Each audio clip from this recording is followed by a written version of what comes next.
What if I told you that sometimes the people who care for others the most are the ones who can barely take care of themselves? And what happens when someone finally notices? Sarah Martinez had been working double shifts at Children's Hospital for 3 months straight. Not because she loved overtime, but because her rent was due, her car needed repairs, and her student loans weren't going to pay themselves. At 26, she was already one of the best pediatric nurses on the floor, but her bank account told a different story. Every morning, Sarah would put on the same 2 scrubs she rotated between, grab a coffee that cost more than she wanted to spend, and head to work with a smile that never showed how tired she really was. Her colleagues often talked about their weekend plans, their new clothes, their dinner dates. Sarah just listened and smiled, knowing her weekend would be spent at the hospital or at home, eating ramen noodles and watching Netflix on her phone because she couldn't afford cable. But Sarah never complained. She loved what she did. There's something special about working with kids. They don't judge you for wearing the same shoes every day or for bringing lunch in a brown paper bag. They just want someone who cares, and Sarah had plenty of that to give. Then everything changed when little Emma Rodriguez was admitted to her ward. Emma was 5 years old, had the biggest brown eyes you've ever seen, and was battling a rare autoimmune condition that required weeks of treatment. But what made Emma different wasn't her illness, it was her father. Marcus Rodriguez was the kind of man you notice when he walks into a room. Not just because he was tall and handsome, but because he carried himself with the confidence of someone who had built something from nothing. At 32, Marcus was the CEO of Rodriguez Tech, a company he started in his garage that was now worth over $50 million. But none of that mattered when his daughter was sick. Marcus had been raising Emma alone since her mother passed away when Emma was 2. He knew every children's song, could braid hair better than most moms, and had mastered the art of making vegetables taste good. But when Emma got sick, all his money and success couldn't fix what was wrong. That's when he met Sarah. The first time Marcus saw Sarah, she was sitting on Emma's bed at 2 in the morning, reading Charlotte's Web in the softest voice while Emma drifted off to sleep. Marcus had been pacing the hallway, making business calls and trying to manage his company from the hospital, when he heard his daughter laugh for the first time in days. He peeked through the door and saw Sarah making funny voices for each character, completely absorbed in making sure Emma felt safe and loved. Marcus watched Sarah work for days. He noticed how she always had time to answer Emma's endless questions, how she never seemed rushed even when she was clearly overwhelmed, and how she somehow made the hospital feel less scary. He also noticed the same pair of worn-out sneakers, the careful way she ate her lunch like she was making it last, and how she always declined when other nurses suggested going out after work.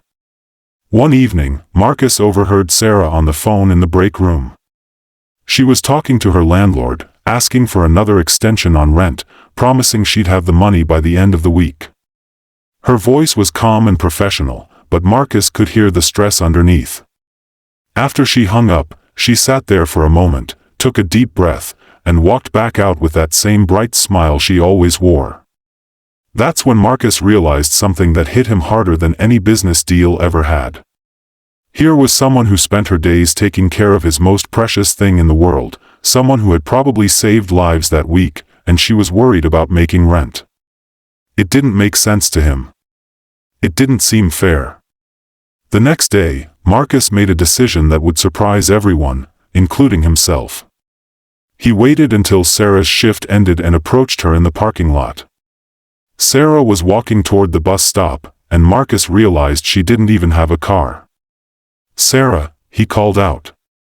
She turned around, looking surprised and a little worried. Doctors and family members didn't usually chase nurses into parking lots. "Is everything okay with Emma?" she asked immediately, because that's the kind of person Sarah was. Even when she was exhausted and stressed about her own problems, her first thought was always about her patients. "Emma's fine. Actually, she's better than fine because of you," Marcus said. "I wanted to talk to you about something else." What happened next was something Sarah never saw coming. Marcus told her he had noticed how hard she worked, how much she cared, and how she somehow made everything better just by being there. Then he said something that made Sarah's heart skip a beat.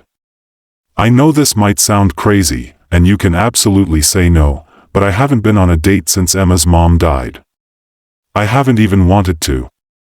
But watching you with Emma, seeing the kind of person you are, I was wondering if maybe you'd like to have dinner with me sometime." Sarah stared at him like he had just spoken in a foreign language. Marcus Rodriguez, the CEO whose company she had read about in magazines, whose suits probably cost more than she made in a month, was asking her out? It had to be a joke. I don't think that's a good idea," Sarah said quietly. "We're from very different worlds." But Marcus wasn't giving up that easily. "What if I told you that my world got a lot better when you came into it? What if I told you that Emma asks about you even on your days off? What if I told you that I haven't been able to stop thinking about someone who can make my daughter laugh in the middle of the scariest time of her life?" Sarah felt tears welling up in her eyes. No one had ever said anything like that to her before. "Marcus, you don't understand. I can't even afford a dress nice enough for wherever you'd want to go. I take the bus to work. I eat ramen for dinner most nights. We live in completely different worlds." That's when Marcus did something that showed Sarah exactly what kind of man he really was. He smiled, not the polite smile people give when they're trying to be nice, but a real smile, the kind that reaches your eyes. "Sarah, do you know what I see when I look at you? I see someone who stays up all night to read to a scared little girl. I see someone who somehow makes hospital food taste better just by sitting with kids while they eat it. I see someone who has more compassion in her pinky finger than most people have in their whole body. Do you really think I care about what dress you wear?" But Sarah was still shaking her head. The gap between them felt too big, too impossible to cross. Marcus tried a different approach. "Okay, what if we start small? What if I told you that Emma has been asking me to invite you over for dinner? She wants to cook for you, well, she wants to help me cook for you. Would you come? Just as Emma's friend?" Sarah couldn't say no to that. Emma had become special to her too, and the idea of seeing her outside the hospital, happy and healthy, was too good to pass up. The following Saturday, Sarah took 2 buses to get to Marcus's house, wearing her best jeans and the nicest shirt she owned. When Emma opened the door, she was wearing a little apron and had flour in her hair. "Sarah, we're making your favorite," Emma announced, even though Sarah had never told her what her favorite food was. The evening was nothing like Sarah had expected. Yes, Marcus's house was beautiful, but it felt like a home, not a showplace. There were Emma's drawings on the refrigerator, toys in the living room, and the kitchen smelled like garlic and laughter. Marcus cooked like someone who had learned out of necessity, and Emma helped by mostly getting in the way and making them all laugh. After dinner, while Emma showed Sarah her room and all her toys, Marcus cleaned up. Sarah offered to help, but he waved her away. "You take care of people all week. Let someone take care of you for one night." As the evening wound down and Sarah prepared to leave, Marcus walked her to the door. Emma had already hugged her goodbye 3 times and made her promise to come back soon. "Sarah," Marcus said as they stood on his front porch, "I meant what I said before. I know we come from different places, but I also know that you're the first person I've met in years who makes me want to be better. Not richer or more successful, but better as a person, better as a father." Sarah looked at this man who had somehow seen past all her insecurities and fears to something she didn't even know was there. "Marcus, what if this doesn't work? What if we're too different?" "Then we'll figure it out," he said simply. "But what if it does work?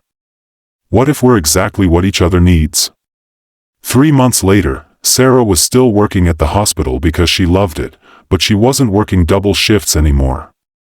Marcus had quietly helped her catch up on bills, not as charity, but because he said that's what people do for each other when they care.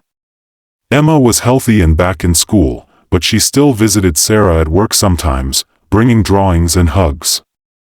And Sarah? She learned that sometimes the best things in life happen when you're too busy taking care of others to notice them coming.